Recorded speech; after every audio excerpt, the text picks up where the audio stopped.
नमस्कार, आपके साथ मैं हूं समीर अब्बास। मेरे साथ करुणा शंकर भी मौजूद हैं और ऐसा लगता है कि कीव पर कब्जे का काउंटडाउन शुरू हो चुका है। 11 बजे की बड़ी बहस में आपका स्वागत है और कई नई खबरें जंग के मैदान से बिल्कुल नई अपडेट्स के साथ हम हाजिर हैं। 2 साल में पहली बार यूक्रेन की युद्ध भूमि से बहुत बड़ी खबर आई है, क्योंकि अब तक जिस कीव विजय का सपना पुतिन देख रहे थे, जिस लक्ष्य को, जिस टारगेट को हासिल करने के लिए पुतिन के लाखों जवान शहीद हो गए, वो दिन अब करीब आता हुआ नजर आ रहा है। बिल्कुल, खार्किव को रूस जीत चुका है। खार्किव पर रूसी ब्रिगेड का कंट्रोल हो चुका है। 20 दिनों में पुतिन की सेना ने खार्किव पर फतह हासिल कर ली है, वो भी विध्वंसक हमले को अंजाम देते हुए। और अब रूसी राष्ट्रपति कीव को ध्वस्त करने के लिए आमादा है। दावा तो यहां तक किया जा रहा है कि क्रेमलिन ने कीव विनाश का ब्लूप्रिंट भी तैयार कर लिया है। ये हम आपको आगे बताएंगे, लेकिन उससे पहले क्रीमिया से आ रही बड़ी खबर आपको बता रहे हैं। जी हां, क्रीमिया से बड़ी खबर है। रूस यूक्रेन युद्ध की इस वक्त की यह सबसे बड़ी खबर है। यूक्रेन का अभी क्रीमिया पर हमला हुआ है। क्रीमिया पर यूक्रेन ने दागी है बैलिस्टिक मिसाइलें। लॉन्ग रेंज मिसाइलों से क्रीमिया को बनाया गया है निशाना। तस्वीरें आपके सामने हैं। ATACMS सामरिक बैलिस्टिक मिसाइलों से इन ताजा अटैक्स को दिया गया है अंजाम। क्रीमिया बना है निशाना। क्रीमिया में रूस के सामरिक ठिकानों को आप कह सकते हैं सीधे टारगेट किया गया इस हमले में। क्रीमिया पर यूक्रेन की बैलिस्टिक हमलों से भड़का हुआ है रूस। तस्वीरें आप देखिए, यूक्रेन ने कैसे बनाया है क्रीमिया को निशाना, किए हैं जोरदार हमले। और आइए अब आपको बता देते हैं कि यूक्रेन के टारगेट पर आखिर क्यों है क्रीमिया। दरअसल क्रीमिया ब्रिज को तबाह करने की कोशिश लगातार की जा रही है यूक्रेन की तरफ से। रूस का दक्षिण पूर्वी यूक्रेन तक पहुंचना आसान हो जाता है इससे। रूसी सैनिकों के लिए सबसे अहम सप्लाई रूट है। रूस को क्रीमिया में उलझाकर रोकने का प्लान यूक्रेन की तरफ से तैयार किया गया है। ब्रिज अगर ब्लॉक किया गया तो रूस को बड़ा झटका लगेगा इससे। क्रीमिया पर कब्जा यानी कि रूस पर जीत का संदेश। और आइए अब आपको वो 3 तस्वीरें दिखाते हैं जब यूक्रेन सीधे क्रीमिया ब्रिज को टारगेट करने में कामयाब रहा। पहली बार 28 अक्टूबर 2022, दूसरा हमला 17 जुलाई 2023 और तीसरी बार 12 अगस्त 2023 को यूक्रेनी हमलों में क्रीमिया ब्रिज को नुकसान हुआ। तस्वीरें आपके सामने हैं इन तीनों हमलों की एक साथ। और रूस को सप्लाई रूट बहाल करने के लिए तत्काल रिपेयरिंग का काम करना पड़ा इन तीनों हमलों के बाद। और एक बार फिर अब यूक्रेन की तरफ से क्रीमिया को बनाया गया है निशाना। और देखिए एक और बड़ी खबर इससे जुड़ी हुई, क्रीमिया का जो ब्रिज यूक्रेन के टारगेट पर है, अब उसी ब्रिज से आपको संवाददाता मनीष झा की रिपोर्ट दिखाते हैं जो उन्होंने वहां पर रहते हुए खबर की।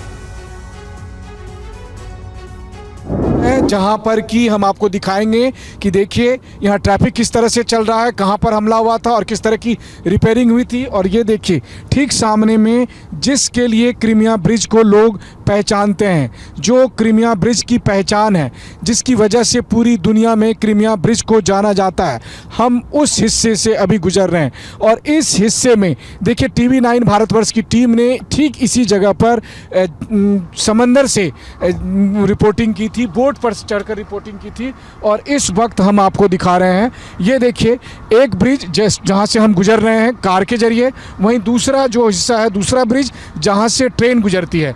तो एक ट्रेन से के गुजरने का ब्रिज और एक ब्रिज है जिससे हम कार के जरिए यहाँ पर गुजर रहे हैं। और नीचे है ब्लैक सी और इस दरमियान आप देखेंगे। और ये देखिए जो बात कही जा रही थी कि पहले ये वन वे था, वन वे की जगह पे अब ये टू वे हो गया, यानी कि एक तरफ से हम लोग आप जा भी रहे हैं, वहीं दूसरी तरफ से ट्रैफिक भी आ रही है। तो इसी ब्रिज के एक हिस्से से ट्रैफिक की और ये देखिए यही वो हिस्सा है, यही वो हिस्सा है जहाँ पर कि हमला हुआ था। ये देखिए ये टूटा हुआ जो आप देख रहे हैं यही वो हिस्सा है और इसी हिस्से में हमला हुआ था और इसी हिस्से में हम आपको दिखा रहे हैं। ये देखिए कैमरे पर आप लगातार देख रहे हैं। और ये देखिए यहाँ पर कंस्ट्रक्शन का काम भी चल रहा है और एक कंस्ट्रक्शन के काम के लिए क्रेन लगे हुए हैं और देखिए कंस्ट्रक्शन के और रिपेयरिंग का काम चल रहा है। तो TV9 भारतवर्ष की टीम इस वक्त ठीक उस जगह पर मौजूद है जहां पर कि धमाका हुआ था, जहां हमला हुआ था, आतंकी हमला। और इस समय भी हम देख सकते हैं कि उस पर रिपेयरिंग का काम चल रहा है और हम गाड़ी से आगे भी बढ़ते जा रहे हैं और साथ ही साथ, और संजीत जरा पीछे लेफ्ट साइड में भी दिखाइए,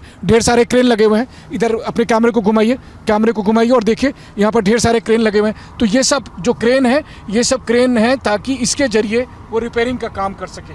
तो लगातार TV9 इस समय दुनिया का इकलौता ऐसा चैनल है जो क्रीमिया ब्रिज पर मौजूद है, जहां से हम सीधे आपको दिखा रहे हैं वो जगह जहां पर कि ब्लास्ट हुआ था, जहां ट्रक से, विस्फोटक से लदे ट्रक से विस्फोट कराया गया, आतंकी हमला हुआ और फिर उसकी रिपेयरिंग करके और उसको फिर ट्रैफिक के लिए स्मूथ किया गया था।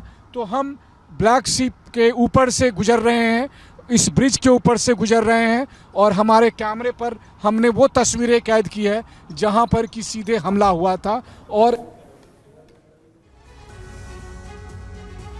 तो देखिए 13 अक्टूबर 2022 की ये रिपोर्ट हमारे सहयोगी मनीष झा की आपने देखी। वो उस वक्त क्रीमिया में मौजूद थे और क्रीमिया ब्रिज से उन्होंने ये रिपोर्ट फाइल की। मनीष झा इस वक्त हमारे साथ स्टूडियो में मौजूद हैं और इसके अलावा तमाम खास मेहमान भी हमारे साथ जुड़ रहे हैं। ब्रिगेडियर शरदेंदु हमारे साथ मौजूद हैं, AVM OP तिवारी जी हमारे साथ मौजूद हैं बतौर डिफेंस एक्सपर्ट। इसके अलावा फॉर्मर डिप्लोमेट महेश सचदेव जी भी हमारे साथ मौजूद हैं। लेकिन मनीष, सबसे पहले मैं आपके पास आता हूं क्योंकि 2022 में भी जोरदार हमला हुआ था, उसके बाद रिपेयरिंग का जब काम चल रहा था तो आप खुद क्रीमिया ब्रिज पर मौजूद थे, वहां से आपने ये रिपोर्ट फाइल की थी। एक बार फिर क्रीमिया को बनाया गया है निशाना, इस बार मोटिव क्या नजर आता है, यूक्रेन का मकसद क्या है?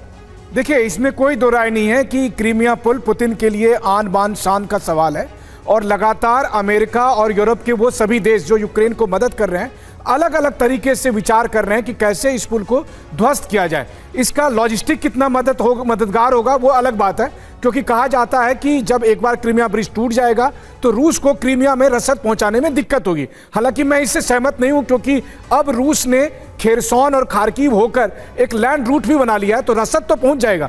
लेकिन इसका एक बड़ा पॉलिटिकल मैसेज होगा अगर वो क्रीमिया पुल को ध्वस्त करने में कामयाब होते हैं। लेकिन अगर वो कर गए तो फिर क्या होगा, क्योंकि पुतिन के लिए वो एक आखिरी रेड लाइन है।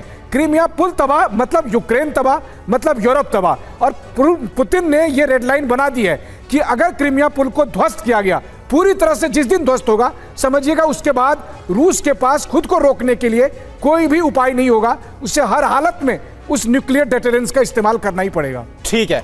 और देखिए ब्रिगेडियर शरदेंदु सर, सवाल यही है, जो बात यहां पर मनीष झा की तरफ से रखी गई कि क्रीमिया ब्रिज जो खर्च ब्रिज है वो रेड लाइन है, अगर उसको क्रॉस किया गया तो बड़ा विध्वंस होगा, बड़ा विस्फोट होगा यूरोप से लेकर यूक्रेन में। क्या ऐसा करने की हिमाकत, ऐसा करने की हिम्मत दिखाएगा यूरोप, पश्चिमी देश या फिर यूक्रेन? देखिए, ये बहुत ही मुश्किल है। क्रीमिया ब्रिज का आप एक स्ट्रेच को, एक पैच को तो आप डिस्ट्रॉय कर सकते हैं, लेकिन पूरा आप ब्रिज नहीं कर पाएंगे। तो ये, और उसकी रिकवरेबिलिटी बहुत फास्ट है। अगर आपने एक सेगमेंट को डिस्ट्रॉय भी किया तो उसका रिपेयर वर्क फास्ट है। 6 से 8 से 12 घंटे के अंदर आप उसको रिपेयर कर लेते हैं और फिर से ऑपरेशनल हो सकता है। देखिए, जैसा आपने दिखाया, तमाम कई बार इस ब्रिज को टारगेट किया गया, रिजल्ट क्या निकला? थोड़े दिन के लिए इनऑपरेशनल हुआ, उसके बाद फिर से वो इंटैक्ट हो गया, फिर से सप्लाई आपकी शुरू हो गई। अगर आप ब्रिज को पूरी तरीके से डिनाई कर देते हैं, डिस्ट्रक्शन की तो मैं बात नहीं कर पाऊंगा, लेकिन डिनाई करते हैं तो कई अल्टरनेट रूट अवेलेबल हैं। सी का रूट है, एयर है, अल्टरनेट ग्राउंड रूट है, सारे कुछ अवेलेबल है। तो क्रीमिया वल्नरेबिलिटी बनती है, नॉट ओनली ब्रिज बल्कि उसका जो लैंड है, लैंड मास है, वो भी वल्नरेबल है। वहां पे देखिए कंसंट्रेशन ऑफ फोर्सेस है, रूस के बहुत सारे वॉरशिप्स वहां पे आते हैं और एक बहुत बड़ा आपका 2014 से आपने उस इलाके को पुख्ता कर रखा, तो कंसंट्रेशन ऑफ ट्रूप्स है। तो मेरा मानना है कि क्रीमिया और बेलगोरोड ये दो सेंसिटिव पॉइंट है रशिया के, जिसको time to time Ukraine target करता है। बिल्कुल सही बात है। और क्रीमिया और बेलगोरोड दोनों ही जगहों पर जबरदस्त हलचल नजर आ रही है। और इस बीच आ गई है सबसे बड़ी खबर, 15 दिन में कीव पहुंच जाएगी रूसी सेना। अगला निशाना है कीव। कीव पर कब्जे की तैयारी है क्या? नेटो अमेरिकी एजेंसी का यह बड़ा दावा सामने आया है। कीव के बाहरी इलाके की घेराबंदी शुरू कर दी गई है। कीव ने अपनी डिफेंसिव वॉल तैयार कर ली है। तो निशाने पर कीव है रशिया के, और कीव ने भी अपनी डिफेंसिव वॉल तैयार कर ली है। कीव के जो बाहरी इलाके हैं उनकी घेराबंदी शुरू कर दी गई है। नेटो और अमेरिकी एजेंसी का यह बड़ा दावा सामने आया है। तो देखिए ये तस्वीरें अपने आप में बहुत अहम है। घेराबंदी किस तरह से शुरू की गई है, कीव पर कैसे कब्जे की जा रही है तैयारी, ये आप देखिए। ये डिफेंसिव वॉल, कीव में डिफेंसिव वॉल जो तैयार की गई है उसकी तस्वीरें हम आपके सामने रख रहे हैं ऐसे वक्त में जब ये खबरें लगातार सामने आ रही हैं कि रूस कीव पर कब्जे की तैयारी कर रहा है। कीव ढह गया मतलब यूक्रेन हार गया, लिहाजा निशाना अब कीव है। और कीव में कैसे 3 लेयर ट्रेंच तैयार की गई है, कैसे जो बड़े बड़े गड्ढे हैं वो खोद दिए गए हैं। इन तस्वीरों में आप देख सकते हैं ये एक तरह से कीव की डिफेंसिव वॉल है। कीव को बचाने की ज़ेलेंस्की की तैयारी है। यूक्रेन की तरफ से पुख्ता इंतजाम है। वो यूक्रेन जिनके साथ इस वक्त पश्चिमी देश खड़े हुए नजर आ रहे हैं, तमाम वेस्टर्न कंट्रीज खड़े हुए नजर आ रहे हैं, अमेरिका और नाटो खड़ा नजर आ रहा है। डिफेंसिव वॉल कैसे तैयार की जा रही है कीव में, ये आप देखिए। यानी कीव को बचाने की हर मुमकिन कोशिश यूक्रेन भी करता नजर आ रहा है। देखिए इसके साथ ही सवाल यह भी है कि क्या बहुत जल्द कीव पर पुतिन का कब्जा होने वाला और फाइनल अटैक प्लान क्या तैयार कर लिया गया है। बड़ी जानकारी क्या है, युद्ध के सबसे मुश्किल दौर में इस वक्त यूक्रेन पहुंच गया है। 15 दिन में कीव पहुंच जाएगी रूसी सेना, जो खबर सामने आ रही है। नाटो अमेरिकी एजेंसी का बड़ा दावा, यूएस ने यूक्रेन को तैयार रहने के लिए कह भी दिया है। यूक्रेन ने कीव की घेराबंदी शुरू कर दी है, जो अभी आपको समीर दिखा भी रहे थे। कीव ने अपनी डिफेंसिव वॉल की तैयारी की है। कीव के बाहर 3 लेयर में ट्रेंच लगाए जा रहे हैं। शहर आने वाले रास्ते भी ब्लॉक कर दिए गए हैं। तमाम अवरोधक तैयार कर दिए गए हैं। हाईवे पर टैंक आर्टिलरी से ब्लॉक पॉइंट्स को तैयार किया गया है। जी हां, तो क्या वाकई कीव पर पुतिन की कब्जे की तैयारी है? ये खबरें तो इसी ओर सीधे तौर पर इशारा कर रही हैं। ओपी तिवारी जी, क्या आर या पार का वक्त आ गया है? समीर देखिए, आर पार की लड़ाई का वक्त तो आ गया है, मैं सहमत हूँ जी। लेकिन रशिया का अभी फिलहाल इंटरेस्ट क्या है? रशिया का इंटरेस्ट ये है कि जो एरिया कब्जा कर चुके हैं उसको फोर्टिफाई करें और उसको टारगेट रखें ताकि यूक्रेन उसके आगे न बढ़ सके। अब ये कीव में और ऐसी जगह पे जाके कब्जा करके उस एरिया को सस्टेन करना एक नियरली असंभव है आज के वॉरफेयर में। ये रशिया देख चुका हुआ है, एक अटेम्प्ट कर चुका है। तो कीव को अटैक करना, अटैक एक्सटर्नली करेगा, डैमेज करेगा, लेकिन अंदर घुस करके कब्जा करना इतना आसान नहीं है और ये गलती दोबारा दोहराना नहीं चाहेगा। जहां तक क्रीमिया की बात है, मनीषी की ला कर आऊंगा, क्रीमिया के जो ब्रिज जैसे डिस्ट्रॉय कर रहे थे ये लोग, ये डिस्ट्रॉय हो जाएगा तभी एक्टिवेट हो सकता है। लेकिन मेन फिलहाल रशिया का इंटरेस्ट यही लग रहा है कि रशिया चाहता है कि एक बैकफुट पर यूक्रेन आए और सीज फायर की टॉक चले। और उसमें रशिया सहमत है कि भाई ये इसकी नाटो देश इसको नहीं बढ़ना चाहते हैं, क्योंकि इवन मेरे ख्याल से तो ये इंटरनल पब्लिक है यूक्रेन में, उनमें भी भावनाएं शुरू हो गई हैं कि भाई जो रशिया ने कब्जा कर लिया, यही ना कि 15 दिन में यूक्रेन पर कब्जा करने की तैयारी है और 15 दिन में रूसी सेना जो है वो कीव पहुंच जाएगी। भाई देख, कीव तक पहुंचने का पहुंच सकती है, लेकिन मेरा जहां विचार है कि कीव को अटैक करेगा, डिस्ट्रॉय करेगा, लेकिन सेना वहीं तक रखेगा जहां से उसको वापस ना आना पड़े। अपना वो फोर्टिफाई कर ले, डोनेट्स्क का जो एरिया है उसको फोर्टिफाई कर ले और आर्टिलरी गन्स प्लेस कर ले ताकि वहां से जो रेंज है 20 किलोमीटर 25 किलोमीटर वहां बिल्कुल। तो ये रणनीति साफ तौर पर तिवारी सर नजर आती है। महेश सचदेवा भी हमारे साथ है, पूर्व राजदूत। महेश सचदेवा सर, सवाल यह है कि इससे पहले खुद को सिर्फ डोनबास के इलाके तक सीमित करने की बात रूस कहता हुआ नजर आ रहा था। क्या ये जो स्ट्रेटजी है, जो एग्रेसिव, अब और भी रुख नजर आ रहा है व्लादिमीर पुतिन का? 15 दिन के अंदर की फतह की बात कही जा रही है। स्विट्जरलैंड में जो पीस टॉक हो रही है, जो होने वाली है, क्या उससे पहले ऐसा माहौल बनाने की कोशिश की जा रही है ताकि अपर हैंड लिया जा सके व्लादिमीर पुतिन की तरफ से? जी, इसमें कई तथ्य आते हैं, जिसमें से स्विट्जरलैंड में होने वाली पीस कॉन्फ्रेंस की भी बात है। उसमें कई प्रमुख देश भाग नहीं ले रहे हैं। जैसे चीन को पिछले हफ्ते ही ज़ेलेंस्की साहब ने खुद न्योता दिया था और वो चीन उसको स्वीकार नहीं कर रहा है। उसी तरह से दूसरा पहलू आता है, जो $60 बिलियन की अमेरिकी मदद जो यूक्रेन को मुहैया की जानी है, वो पहुंचनी शुरू हो, उसका इस्तेमाल शुरू हो। इससे पहले रूस की आक्रामक और रक्षात्मक दोनों उसकी रणनीतियां हैं। रक्षात्मक रणनीति में जो इलाका रूसी बहुल का है, पूर्व में यूक्रेन के, जहाँ पर उसका अच्छा खासा कब्जा है, क्रीमिया मिला करके, डोनबास वगैरह मिला करके, तो उसको उस इलाके पर अपनी पकड़ मजबूत रखना चाहता है, ताकि ये $60 बिलियन की मदद मिलने के बावजूद भी वो इलाका इसके हाथ से ना जाए। आक्रामक जो उसका रणनीति होगी वो इसी तरह से कीव पर हमले का दबदबा या शोर मचाने की या उस तरफ पहल करने की, पर उसे मालूम है कि कीव जैसे बड़े शहर में जो रक्षात्मक दल होते हैं वो गुरिल्ला वॉरफेयर करके, अर्बन गुरिल्ला वॉरफेयर। बिल्कुल, और मनीष हमारे साथ मौजूद हैं सर। तो मनीष, मैं चाहूंगा ये जो साइड में हम तस्वीरें अपने दर्शकों को दिखा रहे हैं, किस तरह से बड़ी बड़ी ट्रेंच खोद दी गई हैं और एक तरह से डिफेंसिव वॉल तैयार कर ली है यूक्रेन ने। यानी पूरा अंदेशा यूक्रेन को भी है कि रूस बड़े हमले की तैयारी में है और कीव को बनाया जा सकता है निशाना। बिल्कुल, देखिए इसमें कोई दो राय नहीं है कि जिस तरह से नाटो के सेक्रेटरी जनरल ने ही खुद कहा कि फरवरी 2022 से लेकर अब तक यूक्रेन के लिए अभी सबसे मुश्किल दौर है। उसकी वजह क्या है? क्योंकि रूसी सेना खार्किव में आगे बढ़ रही है। अब दिक्कत यह है कि रूस को रोकना मुश्किल है। रूस को रोकना मुश्किल इसलिए भी है क्योंकि यूक्रेन के पास सेना नहीं है। यूक्रेन कहीं से भी उसको रोकने की स्थिति में नहीं है।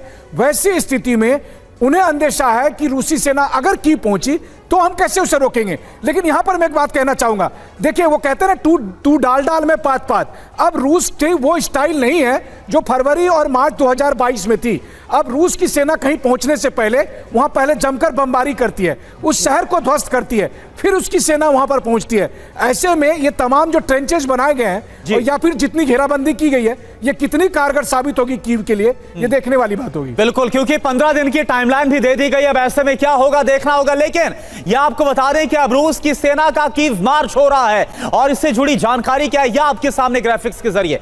दरअसल खार्किव पर कब्जे के बाद रूस का हौसला और बुलंद हो गया है। पुतिन की सेना ने यूक्रेन में अगला टारगेट सेट कर दिया है। खार्किव के रास्ते कीव की तरफ जा सकती है पुतिन की सेना। जी हां, जल्द कीव की तरफ रूसी सेना मार्च कर सकती है, इसके पूरे आसार नजर आ रहे हैं। रूस की सेना का कीव मार्च, इससे जुड़ी अहम खबर ये रही आपके सामने। और दूसरी तरफ हमने आपको वो तस्वीरें दिखाई कि कैसे कीव को बचाने की यूक्रेन की तरफ से तैयारी की जा रही है, कैसे तैयार की गई है डिफेंसिव वॉल। अगली बड़ी खबर, यूक्रेन युद्ध में पहली बार 2 ड्रोन्स की सीधी टक्कर। एक ड्रोन ने दूसरे ड्रोन को नष्ट किया। दोनों ड्रोन्स के बीच टक्कर का वीडियो सामने आया है। रूसी ड्रोन ने ब्लैक सी में यूक्रेनी ड्रोन पर कैसे किया अटैक, ये देखिए तस्वीरें।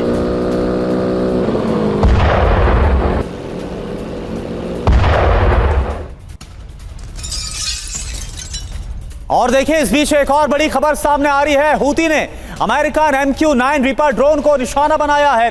वीडियो में MQ-9 रीपर ड्रोन को लॉक किया गया, ये देखिए आप। हूती के एंटी-शिप बैलिस्टिक मिसाइल ने MQ-9 को तबाह कर दिया। और देखिए इस बीच मनीष झा भी हमारे साथ जुड़े हुए हैं। मनीष, एक फ्रंट पर तो लगातार हम देख रहे हैं कैसे विध्वंस मचा हुआ है और उस फ्रंट पर कीव फतेह की बात कही जा रही है, लेकिन जो कुछ इस वक्त मिडिल ईस्ट में हो रहा है, खास तौर पर जो हूती लगातार अमेरिकी ड्रोन्स और जो ठिकाने उनको निशाना बना रहे हैं, इसे कैसे देखा जाए? क्या यहां पर आपको होता हुआ नजर आ रहा है? देखिए ये वीडियो अपने आप में बहुत बड़ा संदेश है, क्योंकि ये किसी देश की प्रोफेशनल मिलिट्री की तरफ से नहीं जारी किया गया। हूती विद्रोहियों ने ये वीडियो जारी करके बताया है। एक तो अमेरिका का MQ-9 ड्रोन, जो अपने आप में ही एक बड़ा हथियार है, जिसको लेने के लिए भारत भी कोशिश में लगा हुआ है या भारत ने कुछ हासिल भी किया। अब ऐसी स्थिति में देखिए उस MQ-9 ड्रोन को किस तरह से हूती विद्रोही लॉक करते हैं, टारगेट सेट करते हैं और फिर एंटी बैलिस्टिक मिसाइल से उसको डिस्ट्रॉय कर देते हैं। तो अमेरिका के अहंग को किस तरह चकनाचूर हूती विद्रोही करने में सफल हो रहे हैं, इसको बताता हुआ ये वीडियो है। और ये अपने आप में बता रहा है कि कैसे जियोपॉलिटिक्स के जो प्लेयर्स हैं वो बदलते जा रहे हैं, जिन्हें आप बहुत बड़े सुपर पावर कह रहे थे, कहीं कहीं वो कितने लाचार हो रहे हैं, ये वीडियो उसको बताता है। बिल्कुल बिल्कुल मनीष, बने रहे आप हमारे साथ। और देखिए यूक्रेन युद्ध के बीच रूस को भड़काने वाली बड़ी खबर आ रही है। अमेरिका के हथियारों से रूस पर हमले संभव हैं। बाइडेन प्रशासन ले सकता है बड़ा फैसला, इसे लेकर यूक्रेन को मिल सकती है हमले की इजाजत। अमेरिकी हथियारों से हमले की परमिशन मिलना संभव नजर आ रहा है, मुमकिन नजर आ रहा है यूक्रेन को। यूएस से यूक्रेन की तरफ से हो रही थी ये मांग, और ऐसा अब लग रहा है कि इसकी इजाजत यूक्रेन को दी जा सकती है, और अगर ऐसा हुआ तो अमेरिकी हथियारों से रूस पर हमले मुमकिन होंगे। बिल्कुल, और अगर ऐसा हुआ तो व्लादिमीर पुतिन और आग बबूला हो जाएंगे, तो रूस के भीतर हमले की इजाजत तो क्या होगा। आप देखिए यहां पर यूक्रेन की ताकत और ज्यादा बढ़ जाएगी। अमेरिका की तरफ से अगर ग्रीन सिग्नल मिलता है, अहम रूसी बेस तबाह कर सकेगा रूस। जो जानकारी सामने आ रही, तेजी के साथ बढ़ते रूस को रोकने में काफी हद तक मदद मिलेगी सभी। जी हां, अमेरिका रूस में इसके बाद सीधी जंग भी संभव है, क्योंकि अमेरिकी हथियारों से रूस की सरजमीन पर हमले हुए तो अंदाजा हम लगा सकते हैं कि इसका अंजाम क्या होगा। नाटो रूस सीधी भिड़ंत किसी भी वक्त मुमकिन है अगर रूस के भीतर हमले की इजाजत मिलती है तो। ब्रिगेडियर शरदेंदु, किस तरह से आप देखते हैं इस डेवलपमेंट को? अब अगर अमेरिकी हथियारों से हमले होते हैं, रूस की सरजमीन को बनाया जाता है निशाना, फिर तो इस युद्ध को आगे बढ़ने से कोई रोक नहीं पाएगा, और जिस विश्व युद्ध की आहट का जिक्र बार बार हम करते हैं वो कितना करीब नजर आती है अगर ऐसा हो जाता है।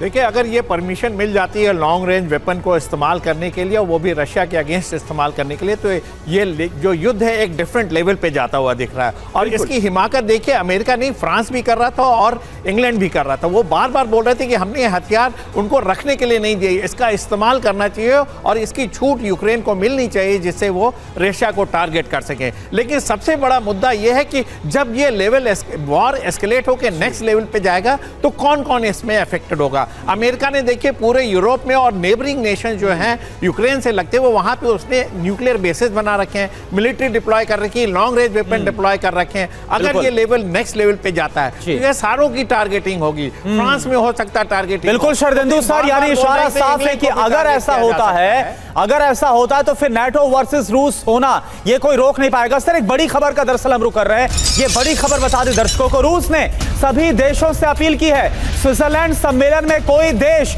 शामिल ना हो। यह रूस की तरफ से अपील की गई। यूक्रेन की मदद के लिए बुलाया गया है सम्मेलन बुलाए जाने से नाराज है रूस।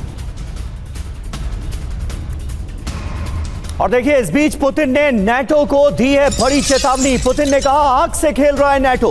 पुतिन ने कहा घनी आबादी वाले छोटे देश सावधान रहें। तो अमेरिका और फ्रांस जैसे देशों का रुख बहुत सख्त नजर आ रहा है, और अगर इस बात की परमिशन दी जाती है कि इन तमाम देशों के हथियारों से यूक्रेन हमला कर सके रूस की सरजमीन पर, तो उसका अंजाम क्या हो सकता है ये पुतिन ने बता दिया है। तमाम खास मेहमानों का शुक्रिया अदा करना चाहेंगे इस चर्चा का हिस्सा बनने के लिए।